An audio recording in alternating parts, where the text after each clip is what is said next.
Daniel had always believed that life was a game, one where only the cleverest players could bend the rules and come out on top. He was charismatic, persuasive, and knew exactly how to manipulate situations to his advantage. People admired him for his confidence and charm. But few truly knew the man behind the mask. Beneath his polished exterior, Daniel harbored a belief that integrity was for the weak, that success was reserved for those willing to do whatever it took to get ahead.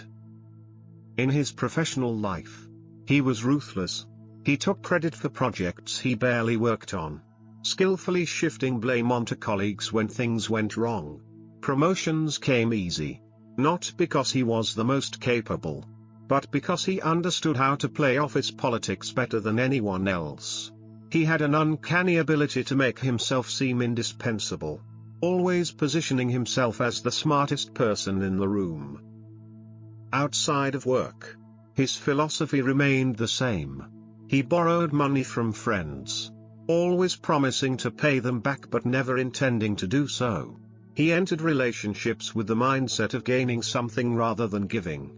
To him, people were assets to be used and discarded when they no longer served a purpose. If someone called him out on his behavior, he would laugh and shrug it off. "Life isn't fair," he'd say. "Only fools play by the rules."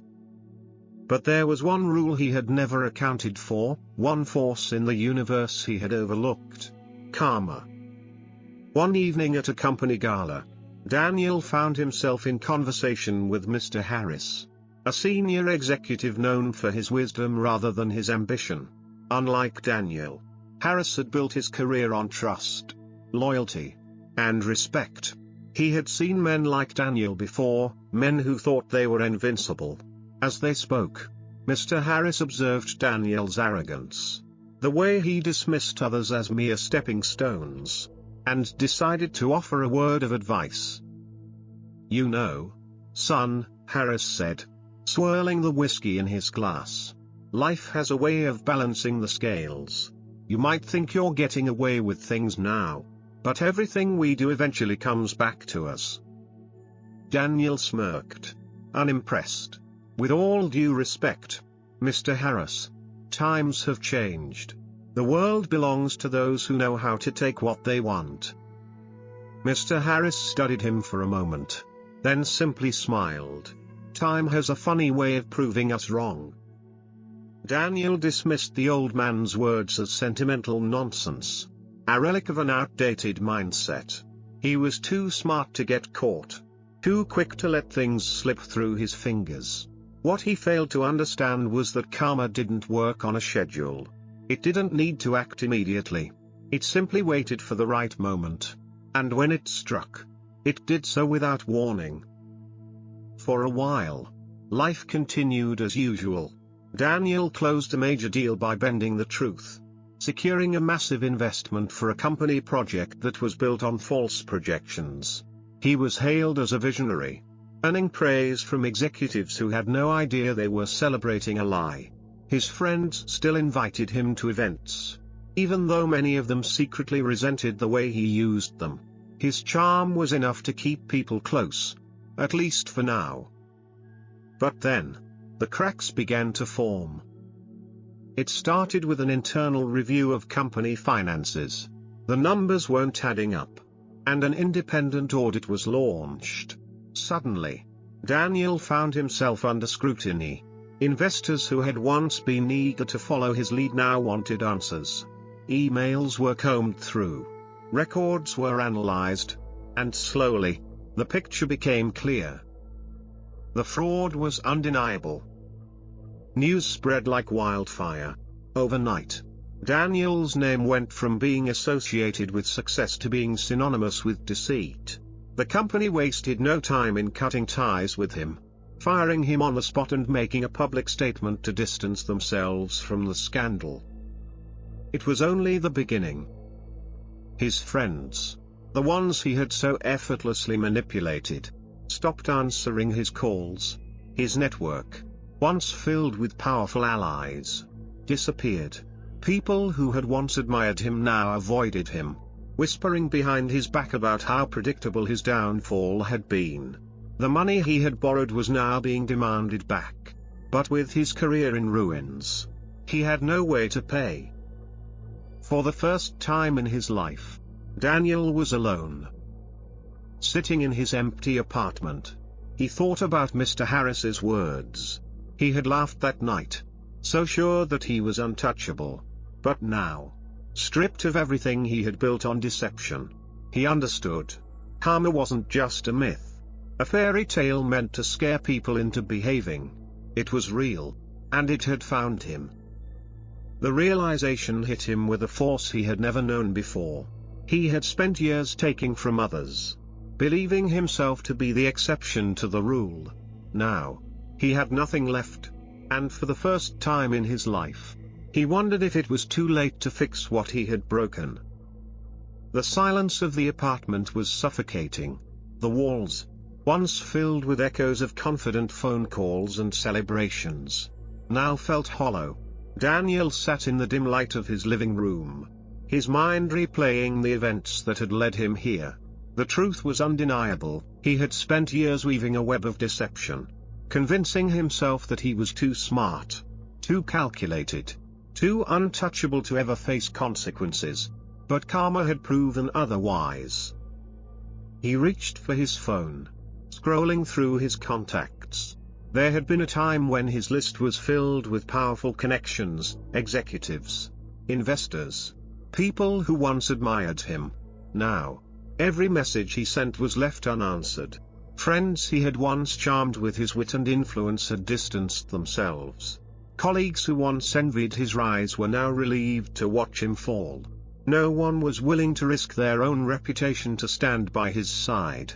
He had played the game with no regard for loyalty, and now, he was left with nothing but the ruins of his own making.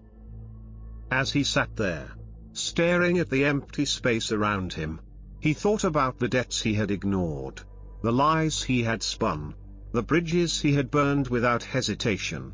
He had never considered the long-term cost of his actions. Now, with no career, no allies, and no safety net, he finally understood the weight of the choices he had made. The thought gnawed at him, was this it? Was this what he had spent years building, only to watch it collapse overnight? For the first time in his life, Daniel felt powerless. His mind, once sharp and strategic, was now clouded with regret. The confidence he had carried so effortlessly had been stripped away, leaving behind a hollow sense of failure. He had always believed he was in control, that he could manipulate circumstances to fit his needs. But now, sitting alone in the wreckage of his own life, he realized he had never been in control at all. That night, unable to shake the weight of his own conscience, he made a decision. He had spent his life running from accountability, but there was nowhere left to run. It was time to face the truth. With hesitation, he dialed a number he had never thought he would call. The phone rang once, then twice, before a familiar voice answered. "Mr. Harris." There was a long pause before Daniel spoke. His voice, usually steady and commanding, now carried an unfamiliar tremor. "I need help," he admitted. "I don't know where to start." On the other end of the line, Mr. Harris remained silent for a moment. Then, with the same steady wisdom he had offered before, he said, "Acknowledging your mistakes is the first step, but fixing them, that takes something more." The next morning, Daniel set out to do what he had spent years avoiding, making amends. He reached out to colleagues he had wronged, not with excuses, but with genuine apologies. He met with the friends he had taken advantage of, returning the money he had borrowed without expecting forgiveness. Some accepted his words, others didn't. He understood. Trust wasn't something that could be repaired overnight. He had spent years tearing it apart, and now, he would have to earn it back piece by piece. He started from the bottom. No titles, no shortcuts. He took a job far below the status he once held. learning what it meant to work with integrity rather than manipulation. At first, it was humiliating. He was no longer the man people envied, he was the man people pitied. But slowly, as weeks turned into months, something changed. People began to notice his effort. They saw the sincerity in his actions, the humility in his approach. He no longer operated with the arrogance that had once defined him. He listened more than he spoke. He helped others without expecting something in return. And for the first time in his life, his success wasn't built on deception, it was built on trust. Years later, when Daniel had once again built a name for himself, this time on a foundation of honesty, someone asked him what had changed. He simply smiled and said, "Karma always comes back. The only question is, what kind of karma do you want waiting for you?" He had learned the hard way that life wasn't about outsmarting the system. It wasn't about taking advantage of those who trusted you. It was about the choices you made when no one was watching. Because eventually, everything you put out into the world finds its way back. And when it does, you either reap the rewards or face the consequences. Daniel never imagined that rebuilding his life would be harder than losing it. Falling had been swift, effortless, a single moment of reckoning that erased years of deception. But climbing back up required something he had never truly possessed: patience, humility, and the willingness to accept that trust, once broken, was not easily repaired. At first, every step felt unbearable. The weight of his past followed him into every conversation, every room he entered. People who once shook his hand with admiration now offered polite nods at best, skepticism at worst. He had been the man who took shortcuts, who climbed by stepping on others. And no one was quick to forget that. The first job he managed to land was nothing close to the prestigious roles he had once held. It was humbling, grueling work, with none of the status he had once been addicted to. He worked late, accepted criticism without protest, and did what was asked of him without complaint. No one expected much from him. That was the hardest part, being invisible after years of commanding attention. But for the first time in his life, he didn't feel entitled to more. He felt grateful for the chance to prove himself. As the weeks turned to months, something began to shift. Slowly, quietly, people started noticing the change in him. Not because he announced it, not because he sought validation, but because change, when it is real, does not need to be performed. It reveals itself in the small moments, in the consistency of action, in the absence of excuses. Daniel had spent his whole life believing that power came from perception, from appearing stronger, smarter, more capable than everyone else. But now, he understood that real power came from something far more difficult: accountability, honesty, and the courage to own not just his victories, but his failures. There were days when he wanted to quit, when the temptation to slip back into old habits resurfaced. It would be so easy, he thought, to cut corners, to manipulate, to use charm to fast-track his way back. But he had seen what that road led to, and he had no desire to return. The consequences of his past had been brutal, but they had been necessary. He had once scoffed at karma, thinking it was nothing more than an idea meant to comfort those too weak to seize control of their own fate. Now, he understood its truth. It was not about punishment or revenge.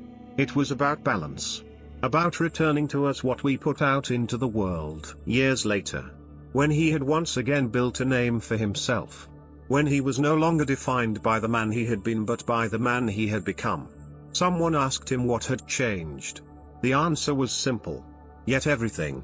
He had learned, the hard way, that nothing in life is truly ours unless we earn it with integrity, that shortcuts never lead to anything worth keeping, that the only success that matters is the kind built on truth. Karma had given him the lesson of a lifetime, and this time, he had chosen to listen. Daniel stood at the edge of his past, no longer burdened by the weight of who he used to be. but forever shaped by the lessons that had been carved into him. He had spent years learning what it truly meant to rebuild, not just a career, not just a reputation, but himself. The world had stripped him down to his barest form, forcing him to confront the uncomfortable truth that his old self had been nothing more than an illusion, a fragile mask held together by deceit and arrogance. He had once believed that life was about winning at any cost, that those who played fair were destined to be left behind. But now he understood that the only real victory was one built on integrity, and the only lasting success was one that could withstand the weight of honesty. It had been a slow transformation, one that could not be rushed. Change, he learned, did not come from grand gestures or public displays of remorse. It came from the small, private moments when no one was watching. It was in the way he chose to show up, the way he spoke with sincerity instead of manipulation, the way he no longer looked at people as stepping stones but as human beings with lives just as complex and valuable as his own. It was in the discipline of doing what was right, even when it was difficult, even when it was unnoticed.